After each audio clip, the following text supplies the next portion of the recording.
for that matter, even appear at the pearly gates themselves.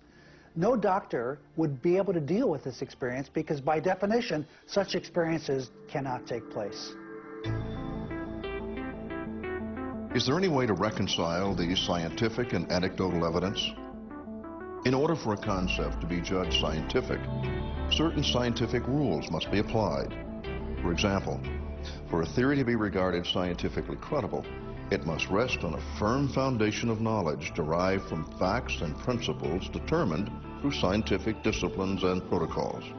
The question then is, does the anecdotal evidence of NDEs established by medical experts lend itself to scientific scrutiny?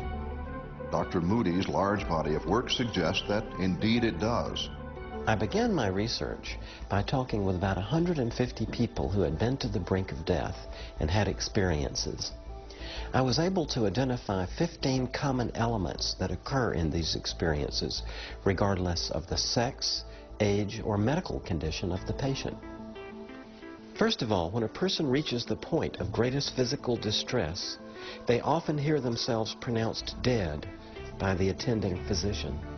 They hear an uncomfortable noise and feel themselves moving very rapidly through some sort of aperture, like a tunnel. They find themselves outside of their bodies, watching the resuscitation attempts like a spectator. Soon other things begin to happen. Others come to meet them. They say that they glimpse the spirits of relatives and friends who have already passed away. And they find themselves welcomed by a love that's beyond anything they have ever known.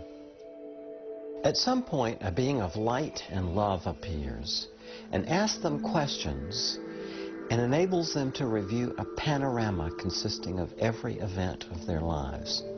And then at a critical point, they are told that they must go back to Earth. Interestingly, in all cases the person wants to stay, but for various reasons is required or chooses to come back. And all of them, upon their return, report a complete loss of any further fear of death. Dr. Melvin Morse, a neuroscientist and researcher, has learned that other changes also occur.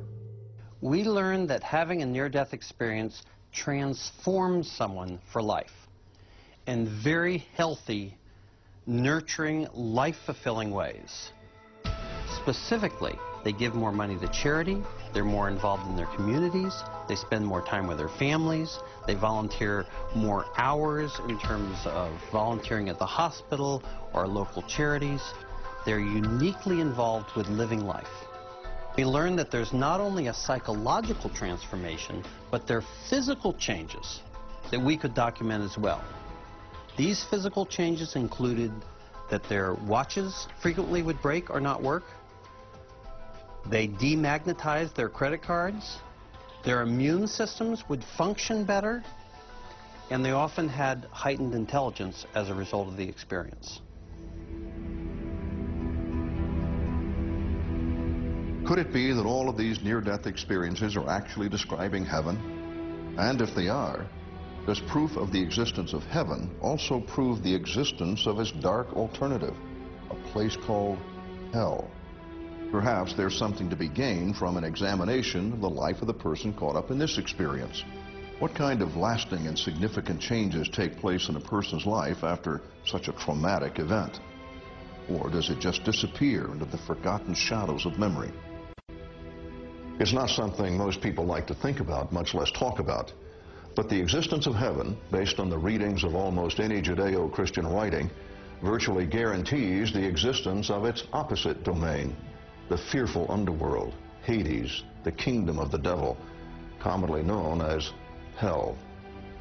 Biblically, there's going to be the physical resurrection of all people, some to eternal life, and some to eternal separation from God, His goodness, and His glory. And it is because that is what they choose. In the Christian belief, we believe in heaven and hell, because without a hell, there would be no choice.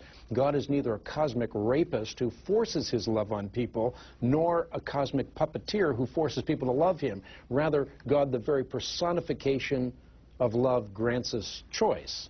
So people who have lived a whole lifetime voluntarily distancing themselves from God are not in the end going to be involuntarily dragged into his presence for all eternity. If they were, heaven would not be heaven. Heaven, in fact, would be hell. The discovery of heaven, then, is certain to confirm the existence of the place Jesus describes in Luke chapter 16. Jesus tells the story of a rich man who died and is sent to hell. He looks up from hell where he is in torment, and he sees Abraham far away. He begs Abraham to have pity on him because he pleads, "I am in agony in this fire." We have heard of NDEs that relate to heaven, but are there those from the dark side? As a matter of fact, there are. Howard Storm had always considered himself to be a free thinker. He was also an avowed atheist. To him, belief in God was absurd. But a trip to Paris in 1985 changed all that.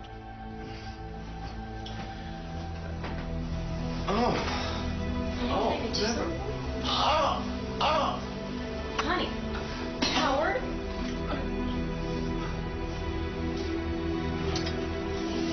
Storm was diagnosed with a perforation in his small intestines. In a Paris hospital, Howard's condition weakened until, believing he was near death, he said goodbye to his wife and shortly after slipped into unconsciousness.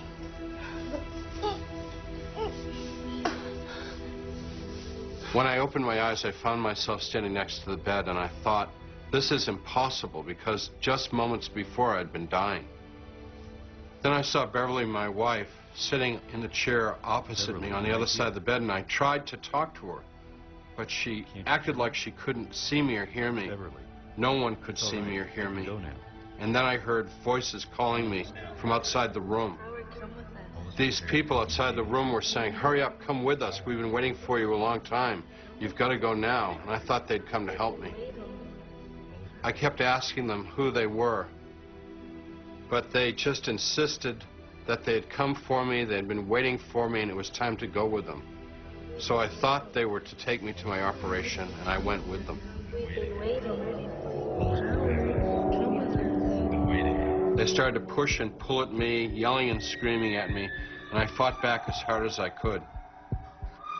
There were dozens of them, maybe hundreds, thousands. There's no way to tell in that darkness, swarming all over me. The more I fought, the more vicious they became. To my horror, I realized that they were tearing me apart, consuming me. All of them were laughing and taunting me, and the more they hurt me, the better they liked it.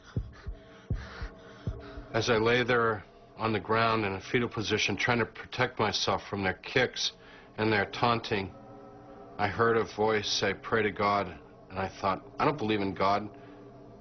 How can I pray? And a second time it said, "Pray to God," and a third time. And it came out all mixed up with the 23rd Psalm and the Pledge of Allegiance and the Lord's Prayer, just little bits of them that I could remember. But the people around me hated any mention of God, and they were screaming at me. And in my desperation, I yelled out into the darkness, "Jesus, please save me." And with that, a tiny light appeared in the darkness and became very bright.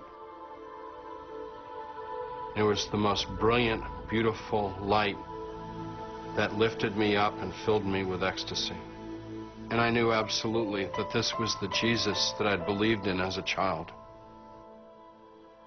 He took me out of that horrible place that I now know was hell, and we began to approach heaven. With Jesus and the angels that he called over to us, we went over my life from its beginning to the end, and I was so ashamed of the things that I had done in my life. But the important thing is I knew that God loved me, and Jesus and the angels loved me, in spite of the things that I had done. And eventually they told me that I had to come back into this world, which was almost unbearable to me to be separated from them. But I knew that through their love for me and my love for them, that I would never be separated from God or the heavenly beings or Jesus again.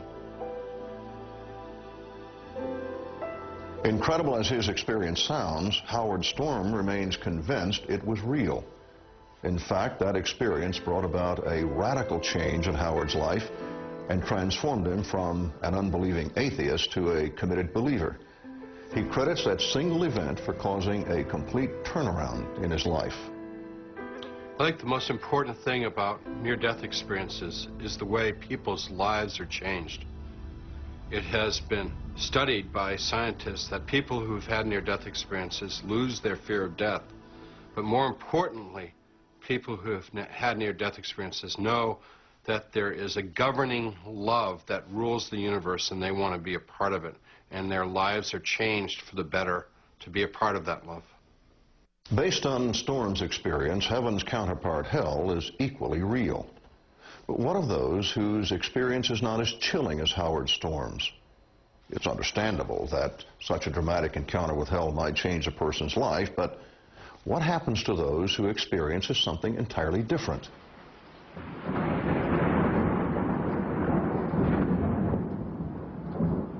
And one of the more famous near-death experiences, Danny and Brinkley, also endured a life-altering encounter.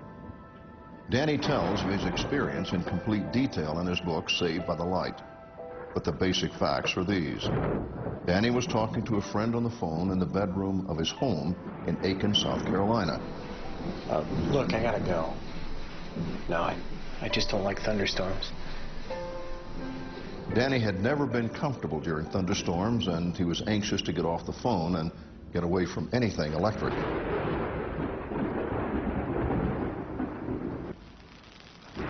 Suddenly, there was an explosion in his ear.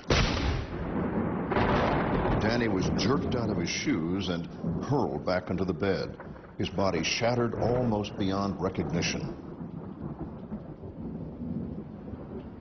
Danny remembers leaving his body and watching as his wife, Sandy, tried to keep him alive with CPR. Once he dropped back into his tortured body, but not for long.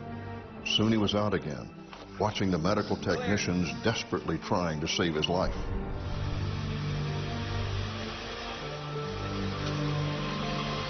As the ambulance began to pull away, Danny saw a number of amazing things.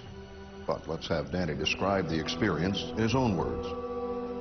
There was a sound of chimes as the tunnel spiraled toward me and then around me. Then all of a sudden there was no Sandy crying. There were no paramedics working on me. There was no ambulance radio chatter. There was just me and the tunnel. I looked ahead into the darkness. There was a light up there. I began to move toward it quickly as possible. I was moving without legs at a high rate of speed. Ahead the light became brighter and brighter until it overtook the darkness and it left me standing in a paradise of brilliant light. It was the brightest light I'd ever seen, but it was soothing to my eyes. I looked to my right and could see a silver form appearing like a silhouette through a mist. As it approached, I began to feel a deep sense of love that encompassed all the meanings of that word. It was as though I was seeing a lover, a mother, a best friend, and multiples 1,000-fold. This being engulfed me, and as it did, I began to experience my whole life, feeling and seeing everything that had ever happened to me.